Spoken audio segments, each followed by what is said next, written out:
Evangelho segundo escreveu João, capítulo 12, versículo de número 20. Você pode acompanhar aqui na tela, como também na sua Bíblia, no seu dispositivo eletrônico. Mas deixe a sua Bíblia aberta, tá bom? Nunca fechem a Bíblia enquanto alguém estiver pregando. Fica de olho no que o pastor está falando.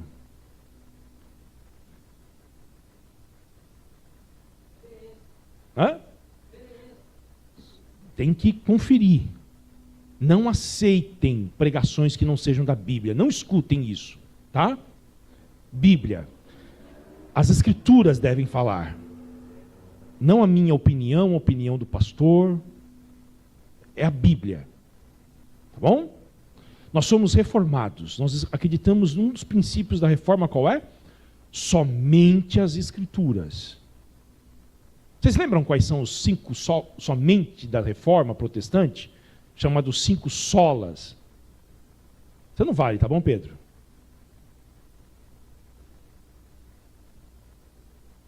Também não. Hã? A Celita, somente o quê? A Escritura, mas aí eu falei, né? Somente a graça, somente a fé, somente glória para Deus, seja Deus verdadeiro e todo homem mentiroso, diz a Bíblia. E o último, somente Cristo.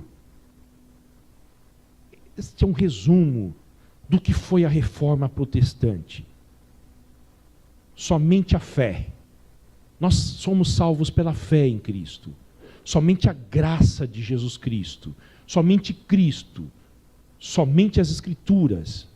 E somente Deus toda a glória. Tá bom? Nós estudamos bastante isso aqui em 2017. Comemoramos os 500 anos da reforma, não foi, Renato? Estudamos bastante sobre isso daqui. Quem sabe estudaremos de novo. João 12, versículo de número 20. Ora, entre os gregos, entre os que foram para adorar durante a festa, havia alguns gregos. Estes se dirigiram a Filipe, que era de Betsaida da Galileia, uma região limítrofe já de Israel, e lhe pediram: Senhor, queremos ver Jesus. Senhor, queremos ver Jesus. Filipe foi dizê-lo a André. E André e Filipe o comunicaram a Jesus. Então Jesus se dirigiu a eles dizendo: é chegada a hora de ser glorificado o Filho do Homem. Em verdade lhes digo, se o grão de trigo caindo na terra não morrer, fica ele só. Mas, se morrer, produz muito fruto. Quem ama a sua vida, perde-a. Mas aquele que odeia a sua vida neste mundo, irá preservá-la para a vida eterna. Se alguém me serve, siga-me. E onde eu estou, ali também estará o meu servo. E, se alguém me servir, meu Pai o honrará. Amém. Pai, nós estamos aqui nesta manhã para ouvir a Tua voz. Sê propício a nós, que somos tão pecadores e precisamos tanto de ouvir o Senhor.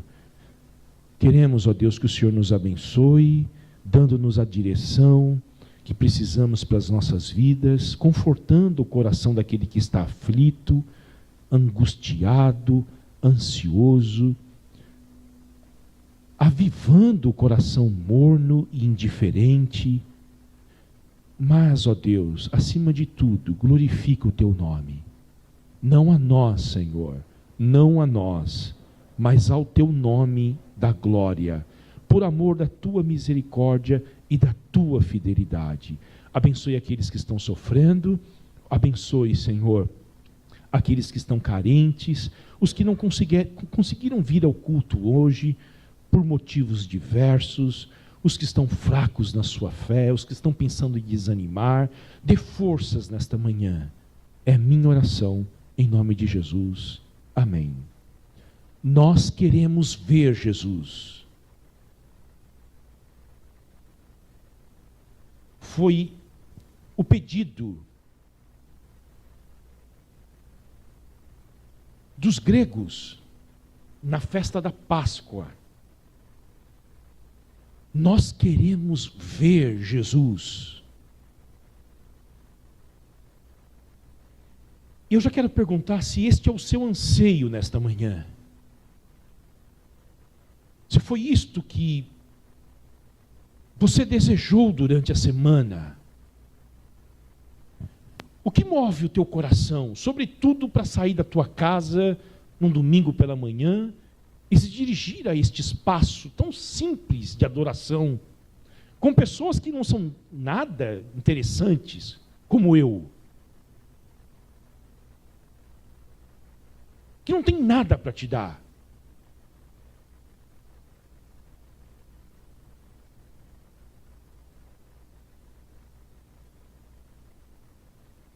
Nós queremos ver Jesus.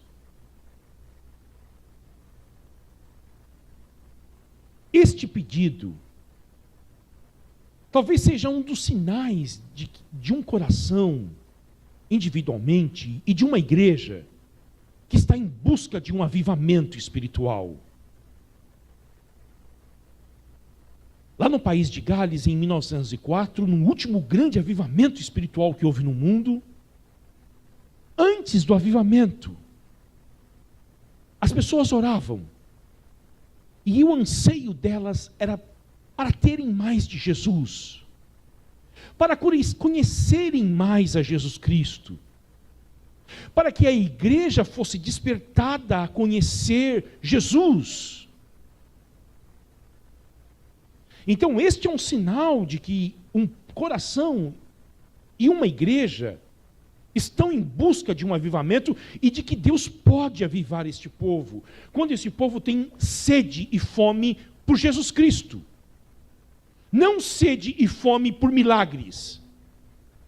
Nada contra os milagres, eles podem acontecer, mas a nossa fome, a nossa sede é por Jesus.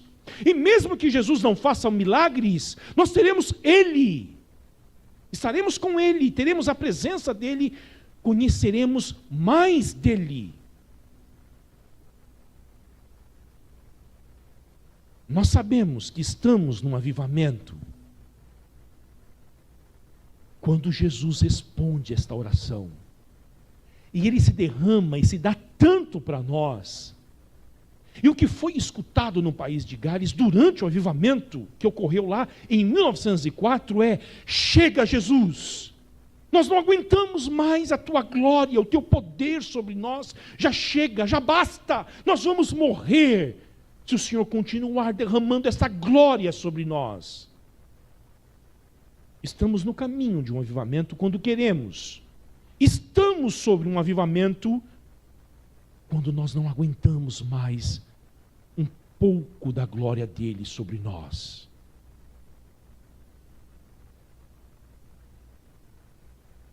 Você foi criado para conhecer Jesus. Você foi criado para amar Jesus.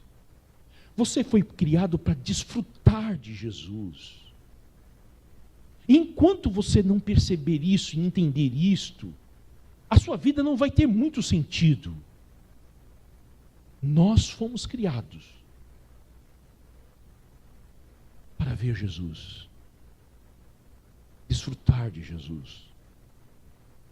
Esse texto que nós lemos, ele mostra, queridos, Jesus como um rei. Está dividido em duas partes. A primeira delas já começa no versículo 12, capítulo 12 do Evangelho de João, versículo de número 12. E a segunda é o texto que nós lemos. Na primeira parte, Jesus é o rei, glorioso, mas o rei que vem para os judeus. Vamos ver?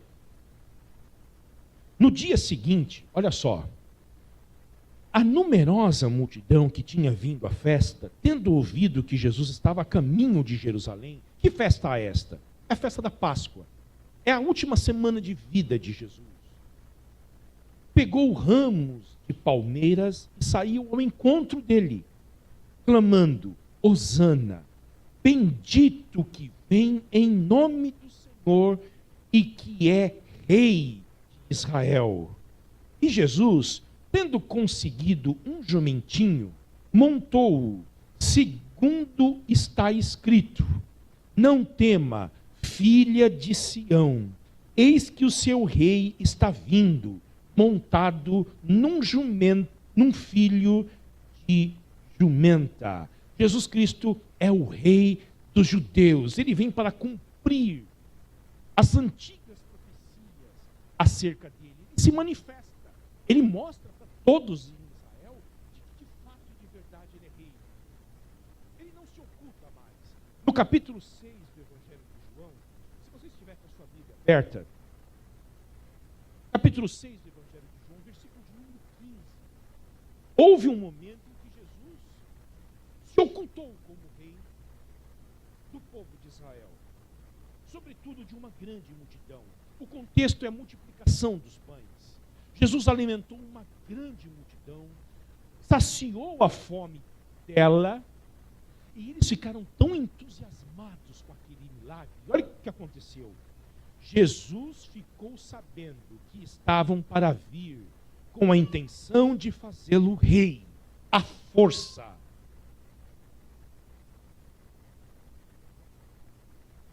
A multidão quer fazer de Jesus rei à força, porque Jesus matou a fome dela. É esse tipo de rei que nós queremos. É este o rei que nós ansiamos. Um rei que vai dar tudo para nós. Um rei que vai solucionar os nossos problemas econômicos, o rei que vai solucionar os nossos problemas políticos. É um rei que nós ansiamos, é o tipo de rei que nós queremos. E tentaram fazer de Jesus um rei à força. E o que ele fez? Ele se retirou outra vez. Quer dizer, já havia se retirado antes, sozinho, para um monte. O Evangelho de Marcos diz que ele se retirou para o monte para orar. Eu já fiz as contas, Jesus ficou aproximadamente 8 horas orando no monte. É o evento em que ele coloca os discípulos no mar da Galileia, empurra eles para o mar, e ele vai orar. Querem me fazer rei, Pai, mas eles querem me fazer rei à força. Não é esse tipo de rei, não é esse tipo de reinado. Agora, na segunda parte que nós lemos, volte ao Evangelho de João, capítulo 12. João está nos mostrando que ele é o rei, não apenas de Israel, mas o rei do mundo todo, incluindo o Brasil, incluindo a Rússia, a Ucrânia, a China, Cuba, Venezuela, os Estados Unidos da América. Ele é o rei do mundo inteiro. Não apenas o rei de Israel, ele é o rei de todas as nações. Por quê, queridos? Porque os gregos estão em busca dele. Esse é o sinal. Ele que veio apenas para os filhos de Israel, nunca saiu do limite de Israel. Jesus nunca viajou para a Grécia, para Roma, para anunciar a sua mensagem. Entretanto, a sua voz se fez ouvir fora dos limites de Israel.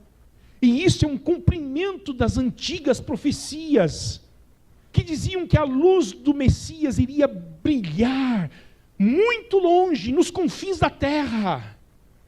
E quando na última semana de vida, os gregos aparecem em Jerusalém e procuram Filipe, que é grego, é judeu, mas tem um nome grego, André também, e dizem: nós queremos ver Jesus. Jesus entende que este é o grande momento da sua vida. Ele é rei não apenas dos judeus, mas Rei de toda a terra.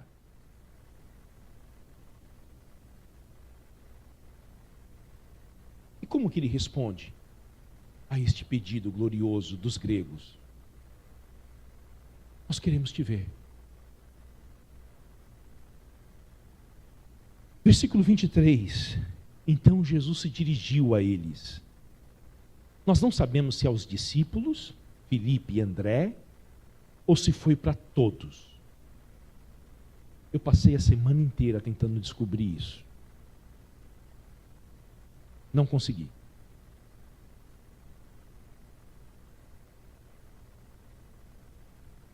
Se os gregos ouviram ou não, eu acho que sim. Esse a eles, que é um X da questão. E olha o que Jesus diz para eles. Ele fala algo sobre si mesmo e fala algo sobre nós também.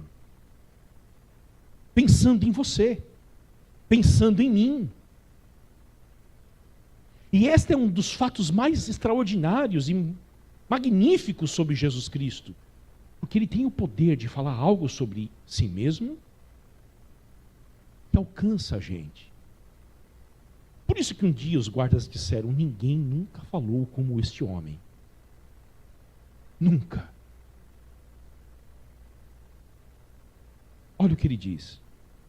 É chegada a hora de ser glorificado o Filho do Homem. Chegou a hora da glória. Versículo de número 23 e 24. Chegou a hora da minha glória. Tem uma hora para tudo. Há um tempo para tudo. Que você saiba disto. Há um tempo para chorar. Nem todo choro é depressão, tá?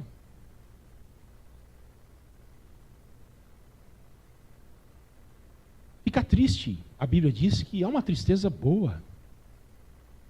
Nessa sociedade nossa que não suporta tristeza, há uma tristeza que é boa, a que leva ao arrependimento.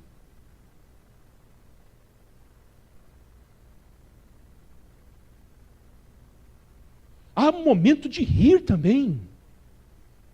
Há um momento de se recolher, há um momento de fazer festa. Há um momento de não fazer. Há um momento em que você sai e viaja, há um momento em que você precisa recolher a sua família e dizer o seguinte: vamos fazer as contas aqui, nós não vamos nem comer um self-service na rua. Não dá. Há momento para tudo.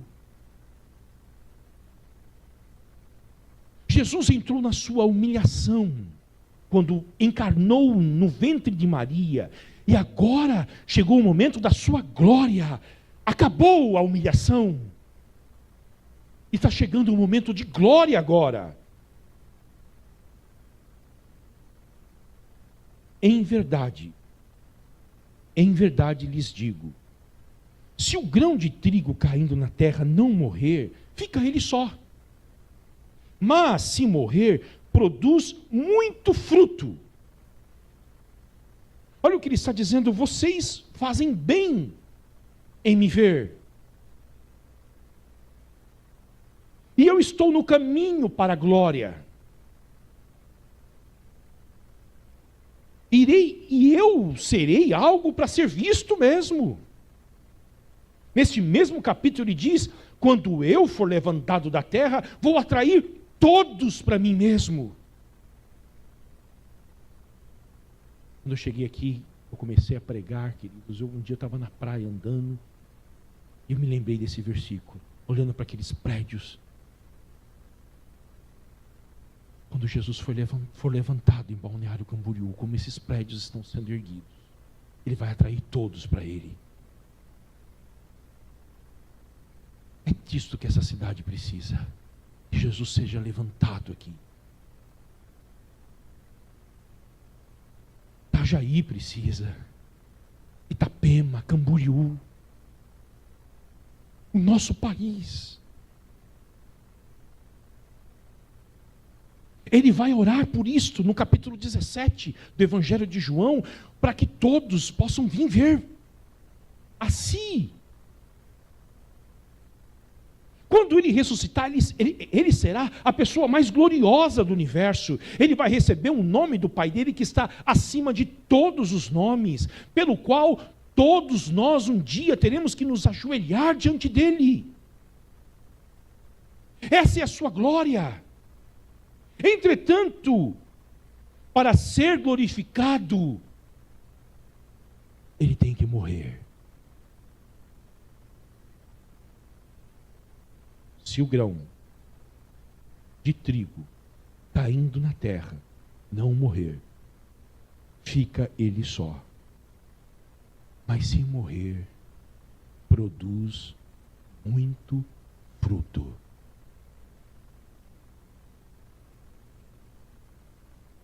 O caminho para a glória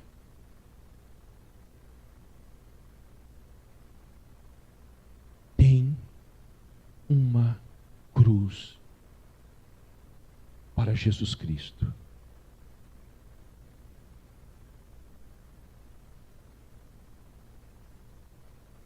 É esse o tipo de rei que vocês vieram ver? Vocês saíram de tão longe em busca de mim? É esse o tipo de rei? Vocês querem ver isto mesmo?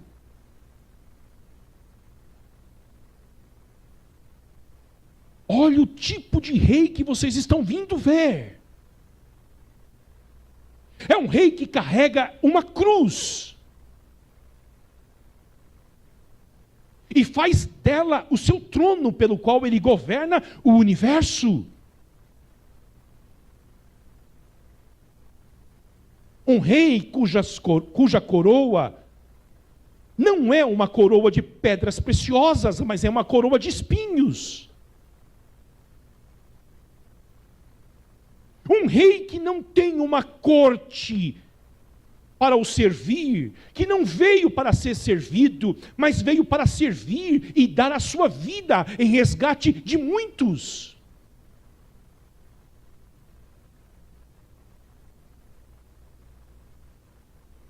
É este o rei que vocês vieram ver? Essa é a sua glória. Esta é a glória do Rei do Universo. A sua profunda humilhação na cruz.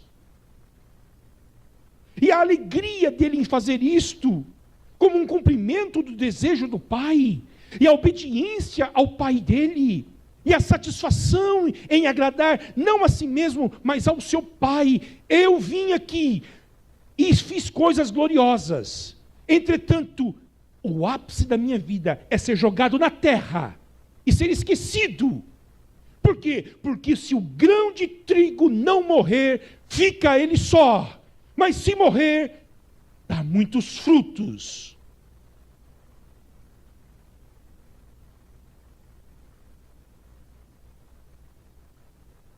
Se eu não morrer, não posso fazer muito por vocês. Serei apenas lembrado como um bom mestre, que ensinou coisas excelentes, que curou enfermos, que através de alguns milagres alimentou os famintos. Estarei no mesmo time de Buda, Confúcio, Maomé. Mas se eu morrer, gregos, troianos, espartanos, macedônios, americanos, bolivianos, uruguaios, paraguaios, brasileiros, aliás, de todas as tribos, língua, raças e nações, serão os frutos do meu sacrifício, do meu penoso trabalho. Se eu morrer, é isso que vocês vieram ver?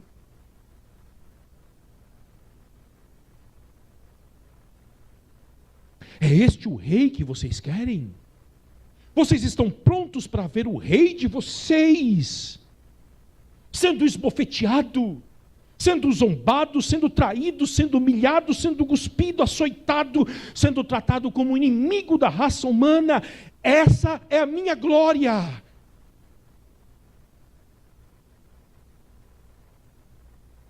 Mas eu vou dar muitos frutos.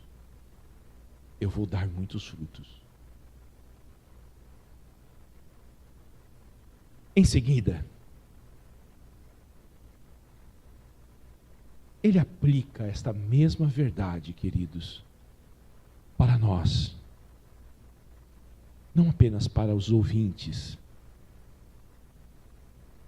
mas para nós. Versículo 25. Quem ama a sua vida, perde-a. Como Jesus insistiu nessa doutrina. A doutrina da mortificação. Se você ler os evangelhos, você vai encontrá-la.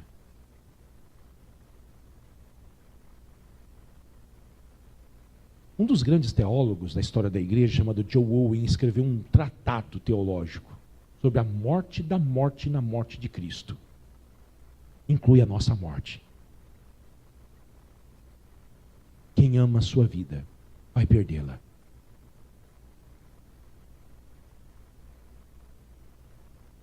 Mas aquele que odeia a sua vida neste mundo, irá preservá-la para a vida eterna. Pastor, eu tenho que odiar minha vida agora? Odiar o casamento que eu contraí? Não.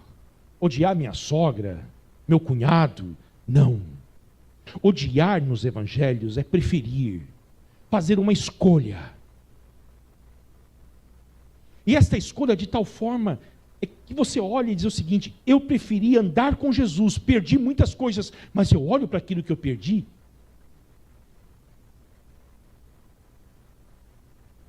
Nada em comparação com aquilo que eu ganhei e que eu vou ganhar. Se alguém me serve, siga-me. E onde eu estou, ali também estará também o meu servo. E se alguém me servir, o Pai o honrará. Há duas coisas aqui, queridos, nós estamos caminhando para o final. São duas coisas claras. O custo de seguir a este rei, de ver a este rei. E a glória que você recebe ao ter contato com este rei. E há sempre um custo e uma recompensa. Você não pode pular o primeiro, na tentativa de receber o segundo. Não há possibilidades. Você não vai conseguir, você vai se frustrar. Se você quiser dar muitos frutos, ganhar uma vida de verdade, ter a glória com Cristo, honrar a honra que o Pai dará aos que honram o Filho, primeiro há um custo. E poucos querem. Jesus Cristo disse que o caminho, a porta é estreita, e o caminho é apertado, e são poucos os que entram por esse caminho. Não é popular isso daqui. Não é um cristianismo popular, não é. As multidões não suportaram ouvir isso quando Jesus pregou, foram embora.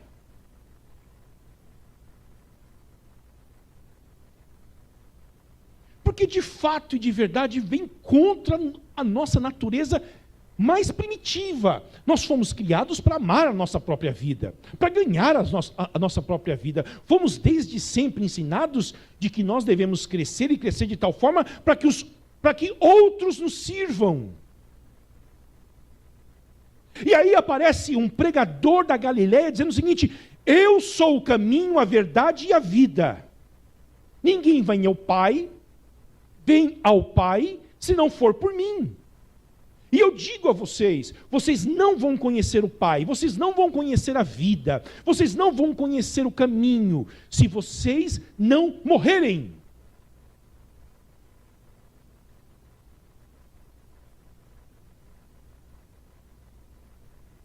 É difícil.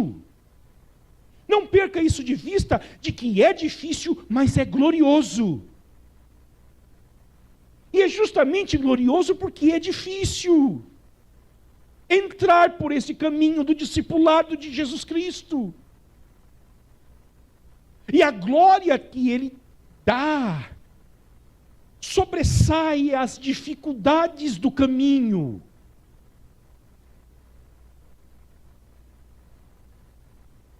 Quatro coisas gloriosas Ele oferece para aqueles que olham para Ele e o enxergam como Rei. Olha o que Ele diz. Eles dão muitos frutos.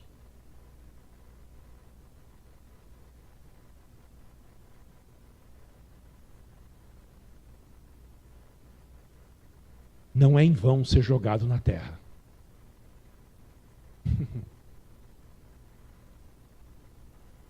Não é.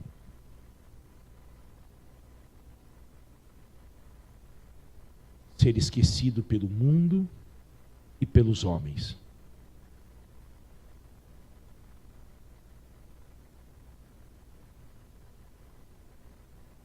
A vida cristã começa com a cruz. Imagine os gregos ouvindo isso. Tenho que morrer, negar a mim mesmo, tomar a minha cruz e seguir esse rei. Paulo vai dizer depois, para uma igreja lá na Grécia, em Corinto, que a mensagem da cruz é loucura para os que se perdem. Mas para nós que somos salvos, é o poder de Deus.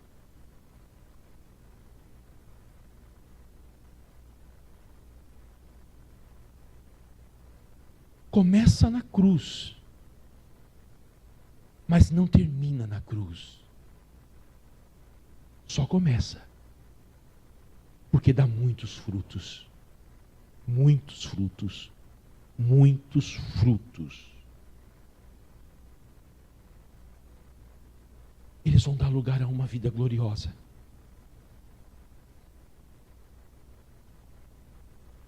Muitos frutos.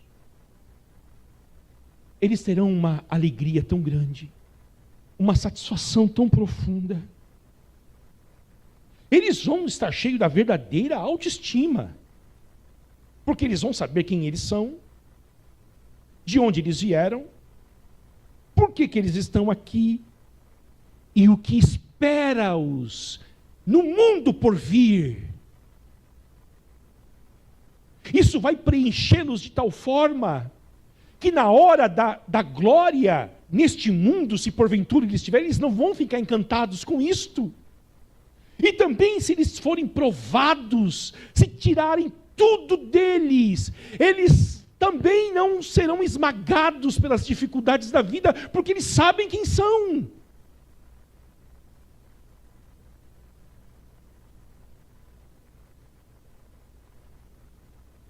Sabem quem são, eles sabem que são minha propriedade, morreram comigo, eles vão ressuscitar comigo em glória, e eu estou preparando um reino glorioso para eles.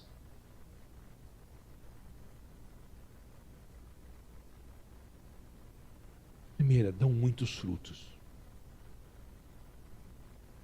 Queridos, os resultados são extraordinários quando nós morremos com Cristo. Dão muitos frutos.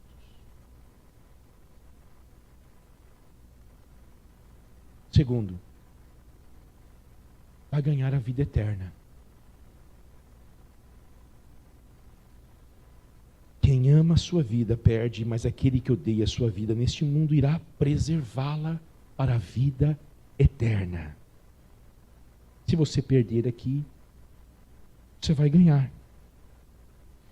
E você pode ter certeza que o que você der para Cristo, Ele vai devolver infinitamente mais do que você deu a Ele.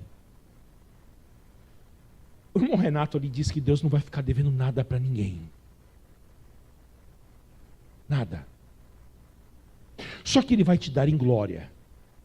Você dá esse corpo para Ele hoje, que o seu corpo vai se deteriorar. Você sabe disso. Daqui 40 anos você vai ver como vai estar o seu corpo.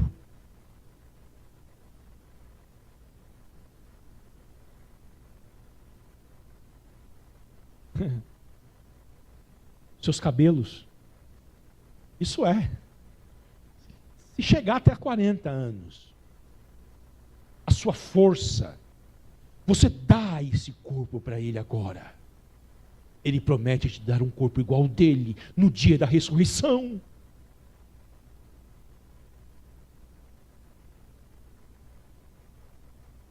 Infinitamente mais. Para mim tenho por certo, o apóstolo Paulo diz, que as aflições deste tempo presente não se podem comparar com a glória que há de ser revelada a nós.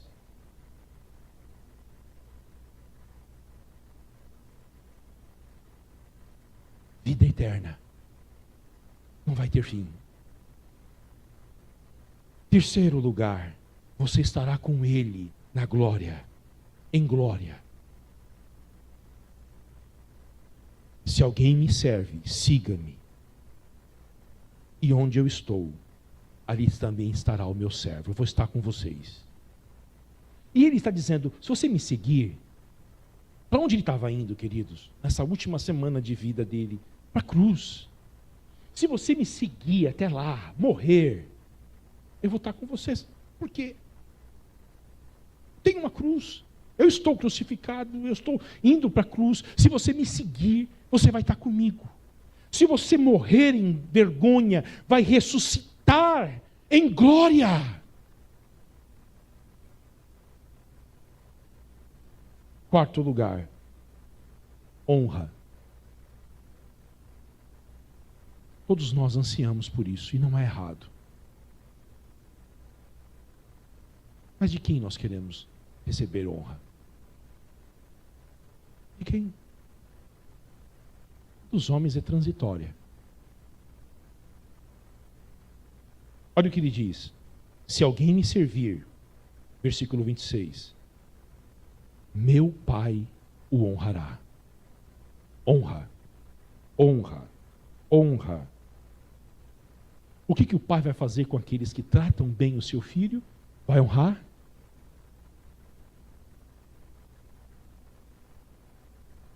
Não é fácil, mas é glorioso demais. É glorioso demais. E nesta manhã, que você repense as palavras do seu coração. Não acredite nas palavras do seu coração. Você sabe que o seu coração é demasiadamente corrupto. Não ouça o seu coração. Você pode ouvir as mensagens durante a semana dizendo que você tem que ouvir o seu coração. Hoje, em nome de Cristo Jesus, sob a autoridade da palavra de Deus, não escute o seu coração, escute a palavra de Deus.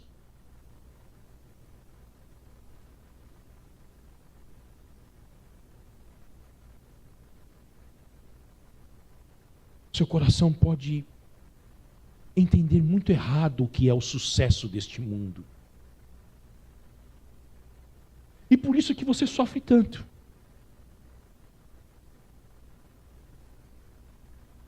O que de fato vale a pena? Qual é a honra, a glória deste mundo?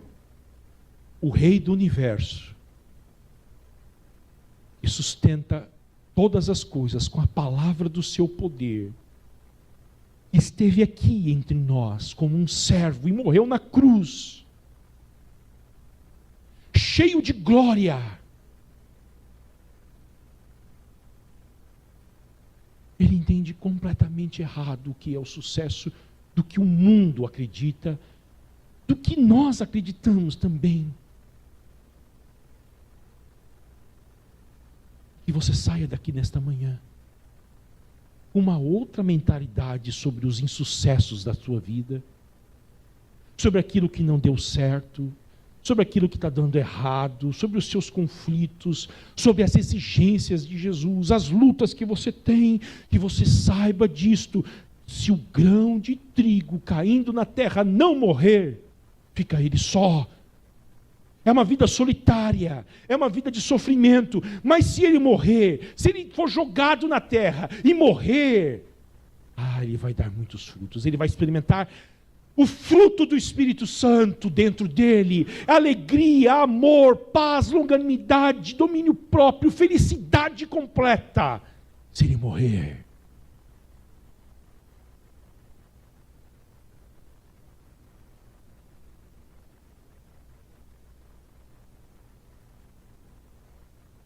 Há uns anos atrás, jovem, 2 minutinhos, o tempo já passou. Inglês, muito precoce. Muito precoce. Com 10 anos de idade ele já lia as obras teológicas do seu avô. O avô era um pastor. Com 15, ele tinha uma agonia no seu coração, porque ele tinha convicção dos seus pecados. E nada resolvia, queridos. Nada. E um dia ele foi num culto, numa igreja metodista primitiva, lá em Londres. Ele era batista. Naquela manhã teve uma nevasca em Londres. O pastor não pôde chegar no culto. Tinha 15 pessoas naquele tempo. Eu tenho a foto desse templo até hoje, guardado no meu computador.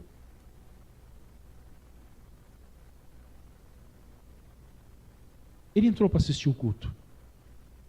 Ele tinha sido advertido pelos seus familiares que os metodistas primitivos cantavam muito alto, que as pessoas saíam com dor de cabeça. Ele diz: mas quando você está aflito do coração, você não está pensando nisso, você quer ouvir uma mensagem. Quem pregou foi o porteiro.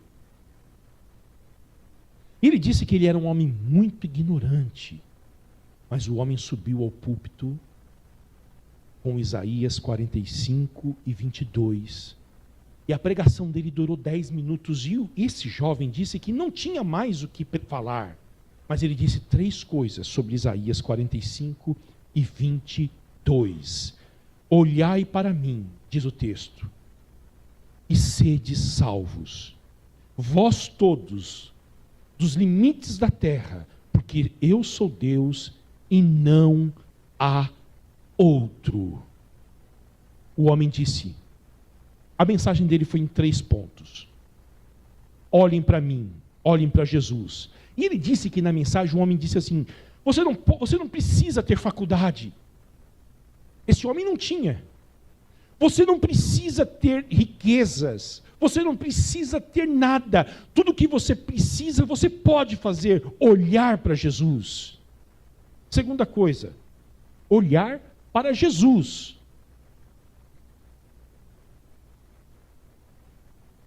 Vejam ele agora, lá naquela cruz, derramando o seu sangue. Veja o seu corpo magro se contorcendo naquela cruz agora. Olhe para ele agora, foi por você. E o terceiro, você vai ser salvo. Aquele pregador olhou para aquele rapaz e disse: ei rapaz, eu estou vendo que você está profundamente desorientado, perturbado. E ele disse: eu estava mesmo, mas a solução para a sua vida aqui agora é olhar para Jesus. Ele disse que ele não tinha como recusar aquele convite. Ele olhou. Quando ele voltou para casa, aquela tristeza, aquela angústia saiu do seu coração. O nome desse rapaz é Charles Spurgeon, o grande pregador inglês. O primeiro pastor de uma mega igreja no mundo. Com 21 anos, ele já pastoreava uma igreja de 3.000 pessoas. Olhai para mim, e vocês vão ser salvos. Vocês de todos os limites da terra. Os gregos vieram. Nós brasileiros estamos aqui, uruguaios. Olhem para Jesus. Você vai ser salvo. Ele é o Rei do universo. Amém? Feche os teus olhos. Vamos orar.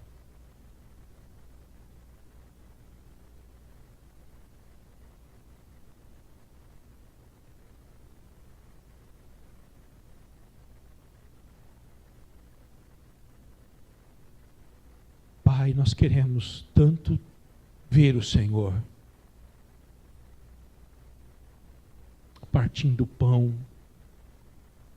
andando como o Senhor andava naquelas ruas empoeiradas, curando, abraçando crianças, tocando em leprosos. Nós queremos tanto ver o Senhor pregando as mensagens gloriosas que o Senhor pregava. Nós queremos ver o Senhor também na tua glória, na tua cruz e na tua glória, Senhor. Para cada situação em que nós estamos vivendo, se revele a nós nesta manhã. Se nós precisamos de uma orientação espiritual, de palavra de Deus, fale conosco como profeta. Se nós precisamos ser lavados pelo Senhor, mostre-se a nós como sacerdote. Se nós estamos muito insubmissos e desorientados, mostre-se a nós como rei. Nós queremos ver Jesus, Pai. Mostre o teu Filho para nós e basta. Mostre o teu Filho para nós e basta, Senhor.